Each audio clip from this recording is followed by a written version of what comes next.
Throughout the endless ages, the story of mankind upon his turning earth has been the story of a search for truth and dignity, for a better way to live, a search for freedom and the right to self-determination.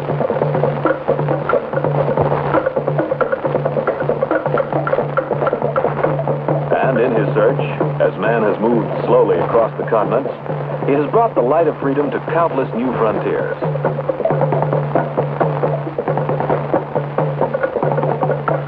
This is a story of the last of man's great frontiers. It is the story of the light of freedom falling across the second largest continent of Earth. This is the story of Africa, the age of independence.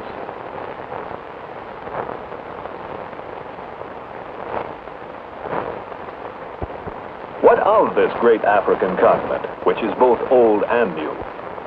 From a long distance, it looks like this. But to really know Africa, you must get a closer look at the people, how they live and work and play.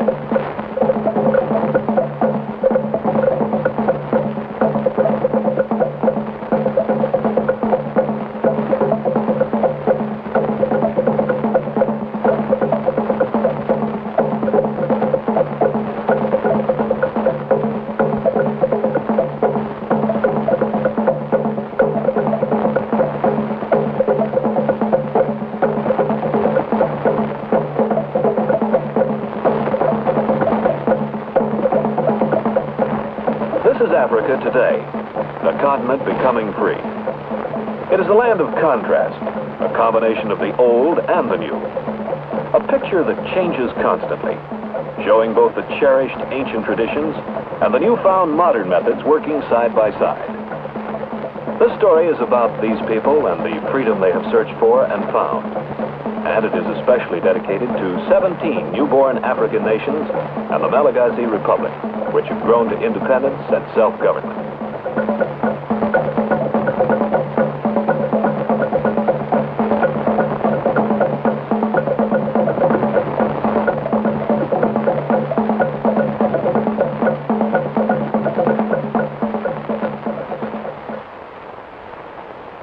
This exciting story of independence was well underway by the second half of the 20th century, when the light of freedom and independence began to dawn rapidly in Africa.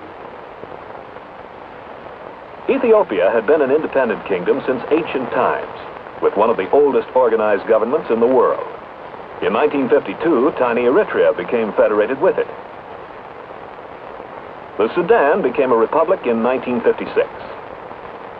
Egypt was granted its independence by the British in 1922. And in 1951, Libya became free. In 1956, Tunisia and Morocco achieved statehood. Guinea became independent in 1958. Neighboring Liberia had been an independent republic since its founding in 1847. And in 1957, Ghana achieved independence. Also, the Republic of South Africa attained statehood in 1910. So by 1959, 10 countries had become free to plan their own destinies. And 18 other nations were preparing for their freedom, which was soon to follow. Linking the vast continent was a growing network of communications. In Nigeria, the number of radio sets had increased almost fourfold in the single year, 1958. Television stations were being established. In 1959, tropical Africa alone had 99 indigenous newspapers.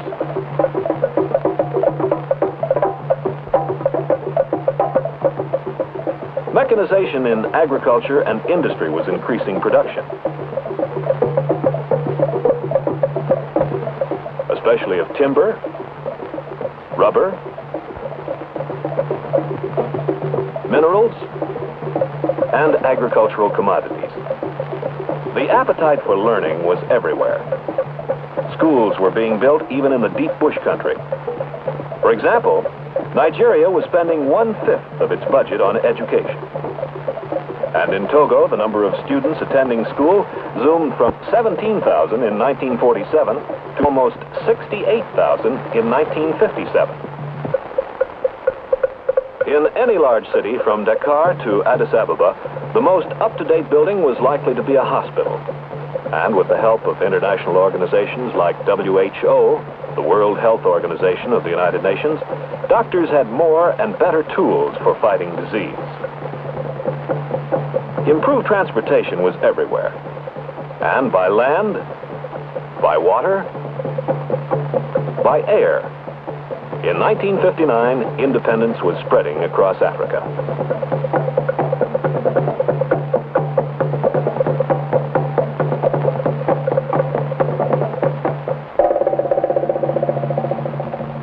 Cameroon, January 1st, 1960. On the first day of 1960, the Republic of Cameroon celebrated its first day of independence. The people of Cameroon, comprising many different ethnic groups and cultural traditions, came from all parts of the new republic to the capital city of Yaoundé and to the seaport of Douala to celebrate.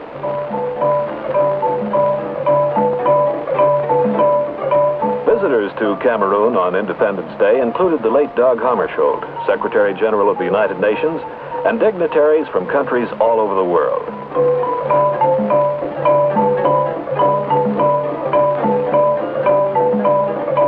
Independence activities included an address by President Amadou Ahidjo. The new nation was joined in 1961 by UN Trust Territory of Southern Cameroons to form the Federal Republic of Cameroon.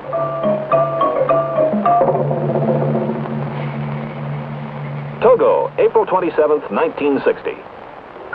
At Lomé, the capital city of Togo, foreign delegations gathered at the Chamber of Deputies to celebrate the coming of independence.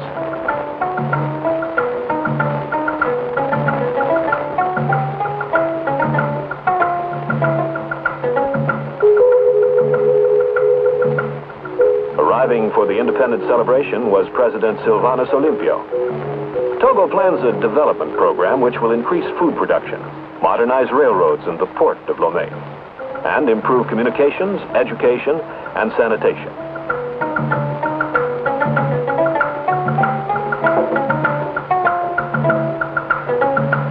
The new Independence Monument at Lomé honors the progressive spirit of the country. Malagasy Republic, June 25th, 1960. The palace of the Prime Minister of the Malagasy Republic in Tananarive, setting for the arrival of the foreign delegates to the Malagasy independence celebrations. The visiting dignitaries were presented to the President of the Republic, Mr. Philbert Tsirina. An important part of the three-day festivities was the Independence Parade. The Malagasy Republic lies off the coast of Africa on the island of Madagascar, fourth largest island in the world. Many of its people are of Malayan and Melanesian extraction. The goal of the new republic is to make the best use of all the country's resources and to ensure the future of the Malagasy people in freedom and prosperity.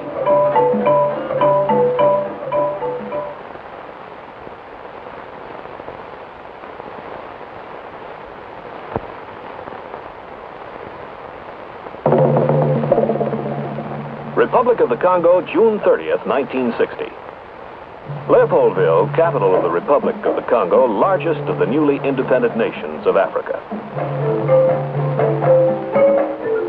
Accompanying President Joseph Kasavubu at the time of independence was King Baudouin of Belgium.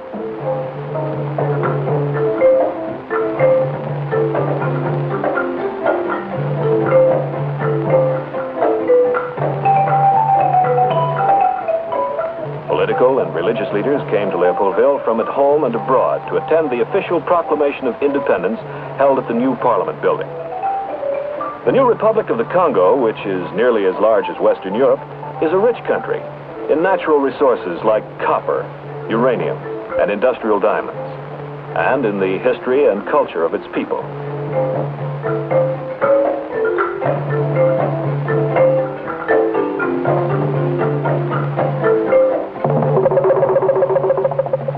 Somali Republic, July 1st, 1960.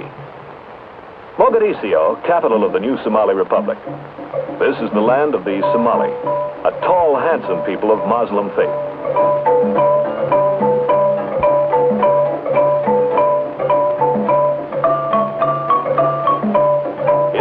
celebrations, including the Independence Parade, presided over by President Aden Abdullah Osman, Prime Minister Abdulali Isa, and other Somali officials. Through the efforts of the Somalia Development Commission, Somalia is modernizing.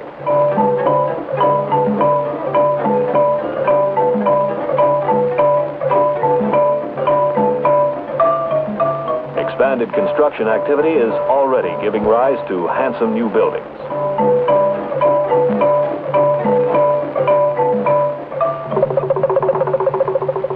Dahomey, August 1st, 1960.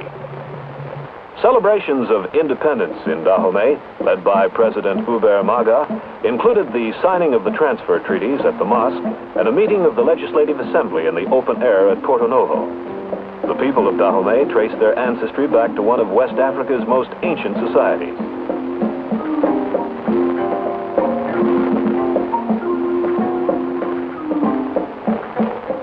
At Cotonou, the harbor city 30 kilometers west of Porto Novo, the festivities included a parade of military and civilian groups.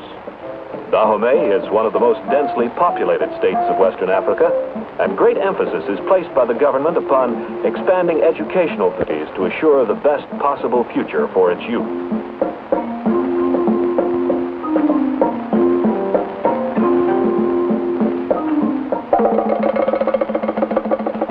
Niger, August 3rd, 1960.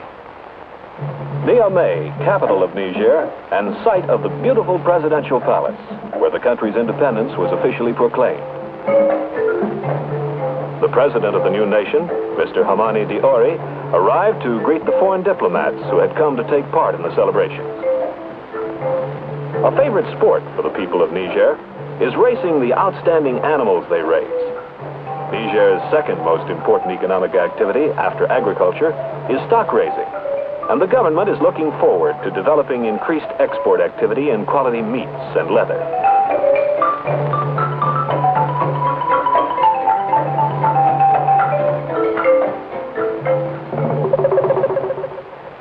Upper Volta, August 5th, 1960. Independence activities for Upper Volta began with the arrival at Ouagadougou, the capital city, of visiting dignitaries, including officials from other countries.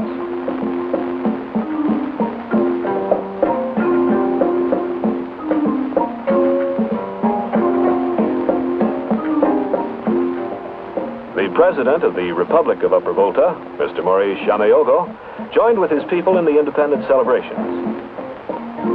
Upper Volta's people include one of Africa's oldest kingdoms, the Mossi.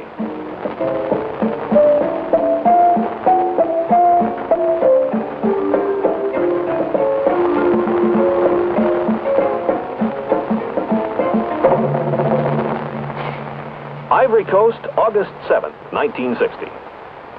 This is Abidjan, capital of the Ivory Coast, where on the occasion of independence, the president of the new republic, Mr. Félix Houphouët-Boigny, was host to foreign dignitaries.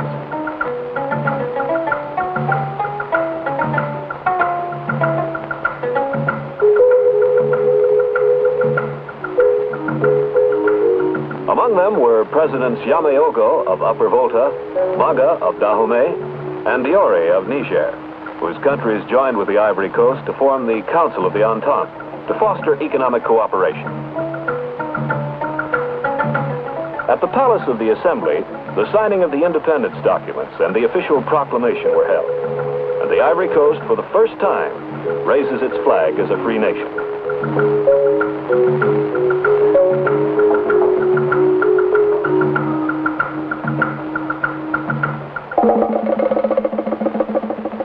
Chad, August 11th, 1960. Fort Lamy, capital of the Republic of Chad, and scene of Chad's independence celebrations. The president, Mr. Francois Tombolbaye, presented the colors of the new republic to the armed forces.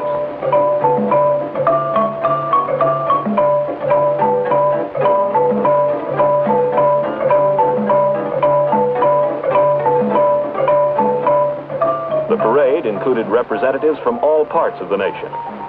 The gathering of Chad's peoples presented a colorful pageant of races and cultures from the desert areas of the north and from the forests of the south.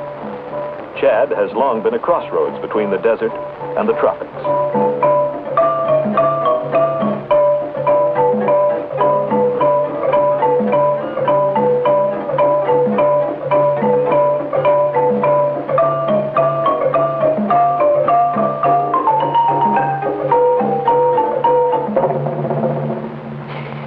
Central African Republic, August 13th, 1960. At the heart of the continent, the Central African Republic. Its capital city of Bangui is a major port on the Ubangi River.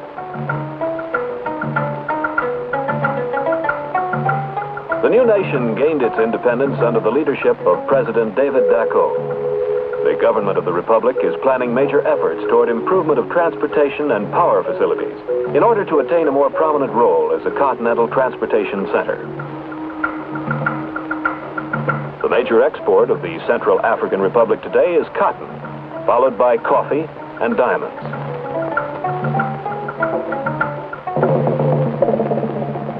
Republic of Congo, August 15th, 1960. At Brazzaville, capital of the Republic of Congo, President Fulbert Youlou arrived with French Minister of State Jacquinot at the impressive Church of St. Anne of the Congo, where religious services begin the independence holiday.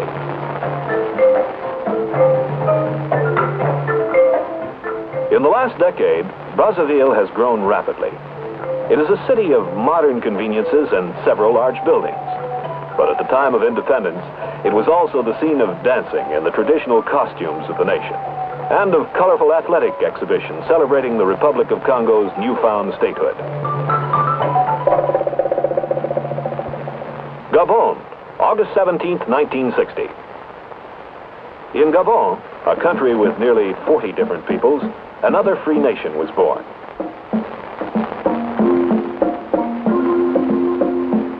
In the Legislative Assembly at the capital of Libreville, the Gabonese government, under the leadership of President Léon Mba, is preparing for a bright future. In Libreville itself, evidence of Gabon's thriving economy is everywhere. In construction now underway, and in many outstanding modern buildings already completed. Gabon, located directly on the equator, is rich in timber, particularly the famous okume, a top-quality wood used for plywood and veneer.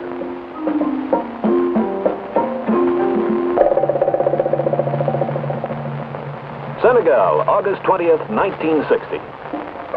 Dakar, capital of the Republic of Senegal, is the westernmost city of Africa. It has been called the crossroads of 4 continents: Africa, Europe, and the Americas, a city of modern skyscrapers and broad boulevards.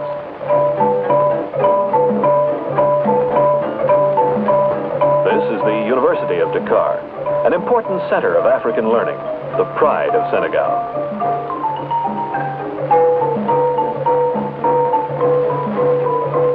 Although the economic prosperity of Senegal is based on agriculture, with peanuts the main cash crop, processing and mining industries are rapidly developing.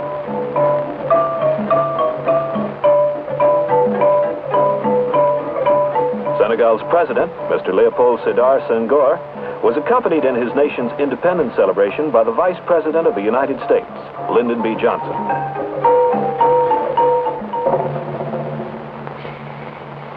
Mali, September 22nd, 1960. Mali, one of the largest of the newly independent nations, site of ancient kingdoms and the famous trading center, Timbuktu.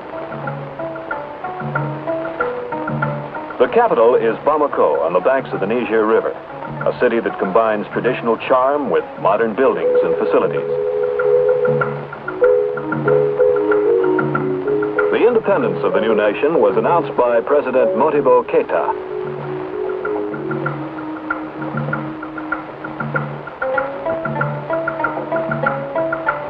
The government of Mali is working to improve the nation's transportation, communications, and industry.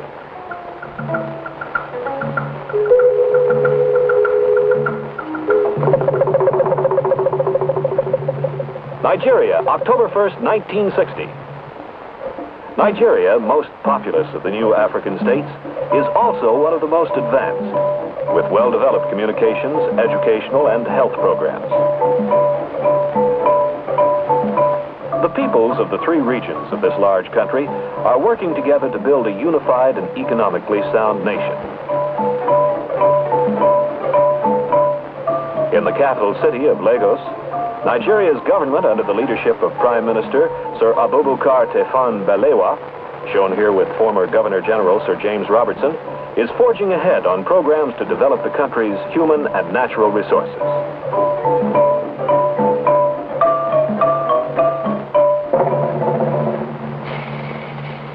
Mauritania, November 28, 1960. Mauritania, a nation that is literally building itself a brand new capital city. The new city of Nouakchott is swiftly taking shape.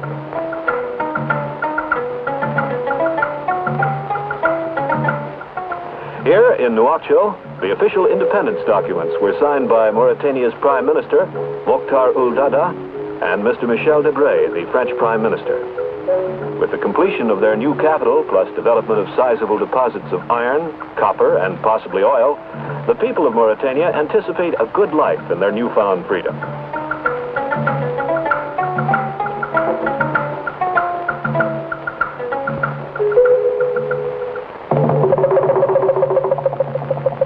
Sierra Leone, April 27, 1961. Sierra Leone, newest of the 18 newly independent nations, with its capital at Freetown. Freetown is located on one of the biggest and best natural harbors of all Africa, through which passes the country's major export, agricultural products valued at some £3 million a year.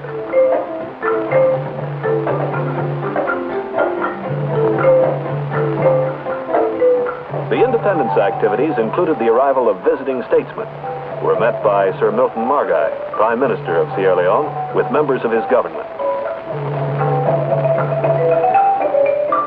Then the proclamation of independence at the new House of Representatives, and traditional ceremonies of rejoicing by the people.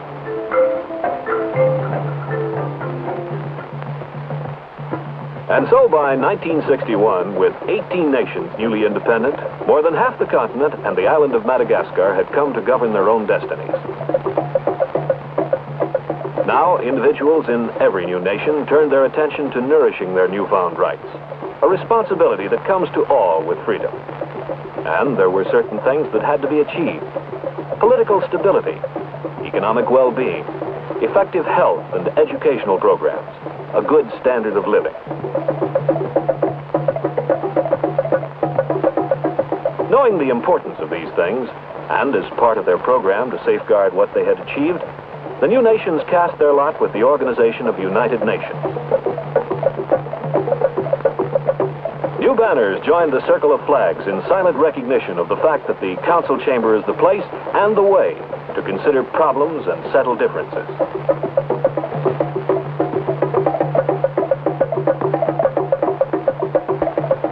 For the strong support of these nations' newfound freedom is a basic aim of the United Nations. The new states have found its many councils and committees to be an endless source of ideas, information, and suggestions for dealing with the many complex problems that must be solved if sovereignty is to survive in any nation, old or young.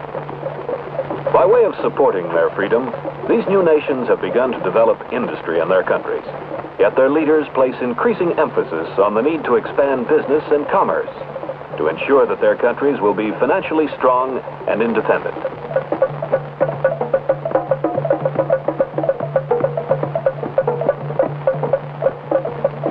More and more schools and colleges are being built.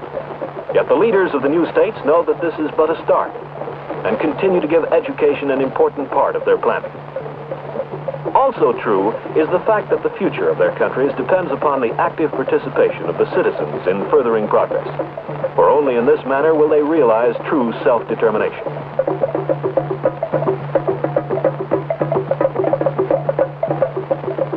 They recognize that the great battle against disease must continue, that there must be more food,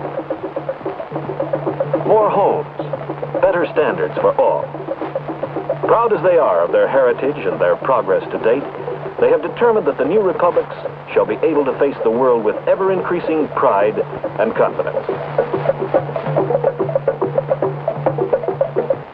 It has been truly said that often it is more difficult to keep independence than to gain it.